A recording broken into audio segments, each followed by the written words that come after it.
Qual vai ser então o evento que vai deflagrar a grande tribulação? Vai ser o templo dos judeus sendo profanado. Esse templo não existe hoje. Está me entendendo? Mas ele vai ser construído. Escreva o que eu estou te dizendo, porque não sou eu que estou te dizendo, é a palavra de Deus. Ele vai ser reconstruído.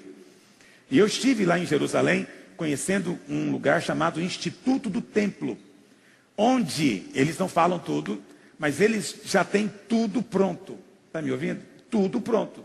É como se fosse um grande Lego. Quando tiverem a ocasião de reconstruir, eles vão fazer tudo em pouquíssimo tempo. Pouquíssimo tempo, porque já está tudo pronto. Eles só não fizeram porque não tem um lugar para fazer. Entendeu? Mas até outras coisas muito interessantes, eu li, para se fazer a consagração do templo, segundo a lei do Velho Testamento, precisa de uma novilha vermelha. Ok? Uma novilha que nasce vermelha. Não sei se você já viu, né? Uma vaca vermelha.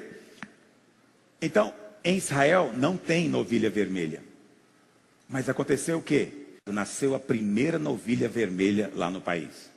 E saiu em todos os jornais.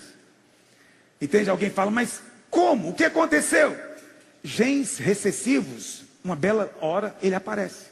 Inesperadamente. Agora, por que está aparecendo justamente agora? Quer dizer, uma coisa que não existia, agora já existe. Apareceu simplesmente. Né? A novilha vermelha. Isso é uma coisa que você deve depois pesquisar para você ouvir o que eu estou te dizendo. Sim, porque quando um país não reconhece, como é o caso do Brasil, não reconhece Jerusalém como capital, a embaixada do Brasil não fica em Jerusalém, fica em Tel Aviv. E aí quando o presidente anuncia que vai reconhecer, aí alguém fala, mas isso é uma grande bobagem. Você vai ouvir a mídia dizendo que isso é uma grande tolice, que isso é, entendeu? Que não faz sentido o país entrar nisso. Mas preste atenção, isso é cumprimento da profecia. Isso é o relógio no noticiário, relógio profético. Não ignore, não siga a mentalidade natural dos homens, dos comentaristas políticos, né, dos supostamente que são científicos. É um negócio assim angustiante, porque esse negócio de ciência, né, virou a religião deste século. Né? E os chamados cientistas viraram os sacerdotes deste século. E o que eles dizem é inquestionável. Você não pode questionar. Né? Eu fiquei tão perplexo, né, com o secretário da saúde, o ministro da saúde, que foi antes desse, né? Ele defendendo na mídia, né, que tudo o que estava fazendo era científico. Eu fiquei pensando, quer enganar quem, meu Deus do céu? Que história é essa de científico? Entende? Onde é que estão os estudos dizendo que realmente... Onde está isso? Mas aí eu comentei isso com uma pessoa, e a pessoa falou, mas como que você questiona a ciência? Como que eu questiono a ciência? A ciência não existe, amigo, o que existe é opinião. Entendeu o que eu estou dizendo? Vou falar para você o exemplo que eu falei para ele.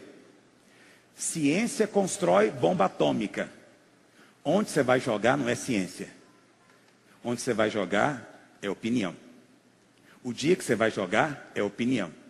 Se você vai ou não jogar, é opinião. Estão entendendo o que eu estou dizendo? Então o mundo tem opiniões. Por isso que existe uma coisa chamada política. Porque tem opiniões. Mas nós vivemos uma época de cala-boca. É um cala-boca. Você não pode falar. Esse é um tempo que você não pode falar. E acredite em mim. Você sabe? Eu nem posso ficar falando aqui na transmissão. Por quê? Porque não pode falar. Olha para cá, filho. É hora de, já que você não pode falar, pelo menos abra os olhos. Abra os olhos. Tudo isso que está acontecendo é um treinamento, amigo. Isso é um treinamento. Eles estão domesticando.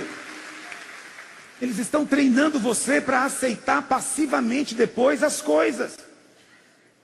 Está entendendo o que eu estou dizendo? Porque você não pode discordar, porque qualquer um que discordar, ele é do ódio. Ou então, como é que você pode querer que empresas voltem a funcionar? Eu vi, meu Deus, eu não sei porque eu estou falando isso, que o Senhor me ajude, mas vou falar assim mesmo. Eu vi um político falando um negócio assim, assustador. É assustador. É um negócio tão estúpido que eu fiquei pensando, mas será que ninguém está ouvindo isso? Quer dizer, o cara chega na mídia e todo mundo sensibilizado. Vai ter tantos milhões de desempregos e vai ter uma quebradeira na economia. E ele falou, se isso salvar uma vida, valeu a pena. Esse é o mundo que você vive. Entende? A lógica bíblica é melhor que um só morra pela nação, do que a nação inteira morrer por causa de um só. Isso está escrito no Evangelho. Aí você fala, não, mas não pode falar. Então não vou falar. Vamos seguir aqui na profecia bíblica, que o Senhor me ajude. Mas é preciso ter percepção do que está acontecendo. Entende? Tudo isso faz parte de algo muito maior que o diabo está fazendo. Ah, não é o político fulano. Não, ele nem sabe, é ignorante completo, ele não sabe da ação do diabo. E se você falar para ele, ele vai rir na sua cara, porque para ele não existe diabo. Não existe demônio. Mas existe. Eu estou te dizendo que existe. E eu estou te dizendo que ele está vivo e está agindo. E você precisa estar ciente disso. Eu sei que tem irmãos. Essa semana teve uns 2 ou 3 que me mandaram mensagem mal criada. Eu recebo todas e leio. Ok? Quer dizer que eu leio. Não devia, mas leio. E um deles, acho que eu estava até na reunião na hora que chegou. Você é um oportunista. Você está falando de Apocalipse num tempo em que as pessoas estão mais sensíveis. Você não deveria abusar da sensibilidade das pessoas. Olha, eu tenho que falar na iminência da coisa. Está entendendo o que eu estou dizendo? Se você está vendo a iminência de um acidente, eu vou falar de quê? Da cor dos seus cabelos? Seu olho castanho? Se eu estou vendo a iminência do acidente, eu falo, sai da rua, vem para cá, vai ser atropelado. Você é um oportunista. Ora, tem que falar na hora, amigo. Eu tenho que falar para você nesse momento. Porque não tem mais ninguém para falar para você. Você não vai ouvir isso em outro lugar. O que nós temos para dizer, outros não vão dizer. Ah, você é um louco fanático. Já estou acostumado com essa designação. Eu não me importo. Pode chamar do que quiser. Mas é verdade. É a verdade. E a verdade vai se manifestar. Entende? Eu não estou aqui propondo você vai impedi-la de vir, não. É só ficar atento a ela. E a segunda profecia, muito importante, é a profecia do governo mundial. Que está lá em Apocalipse capítulo 13. Eu estou te mostrando na Bíblia. Na palavra. Qualquer um dos irmãos mais sensível no espírito sabe que os tempos mudaram repentinamente. Qualquer um mais sensível percebe isso. Algo aconteceu. Houve uma mudança no ambiente espiritual. Algo aconteceu. Entende? E nós estamos aqui envolvidos nisso ainda.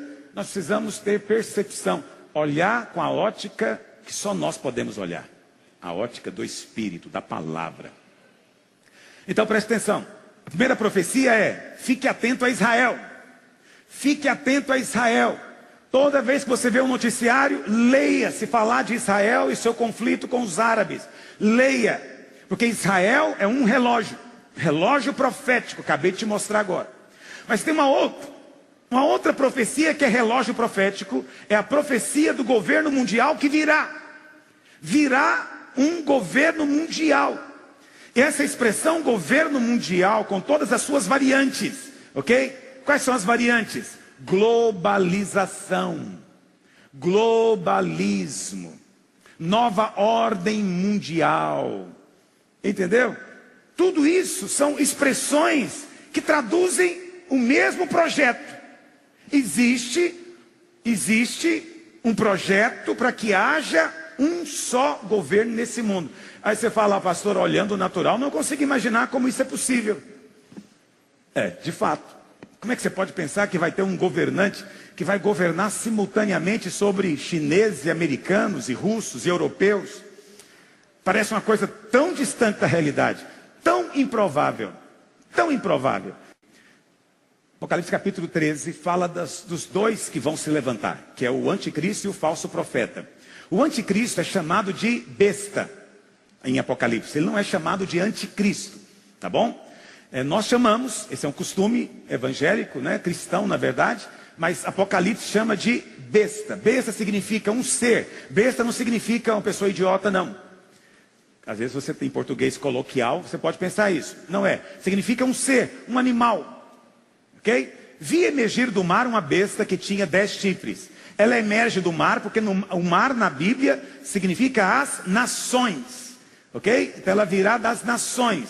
É um ser, ele tem 10 chifres. Na Bíblia, chifre simboliza poder. E 7 cabeças. E sobre os chifres 10 diademas. E sobre as cabeças nomes de blasfêmia. Então, esses chifres simbolizam poder. E significa que esse sujeito que virá, ele vai governar diretamente sobre 10 nações. Eu não vou entrar em detalhes com você. Tem um certo momento que 3 vão cair. Eu não vou entrar nesse detalhe com você. Inicialmente vão ser 10.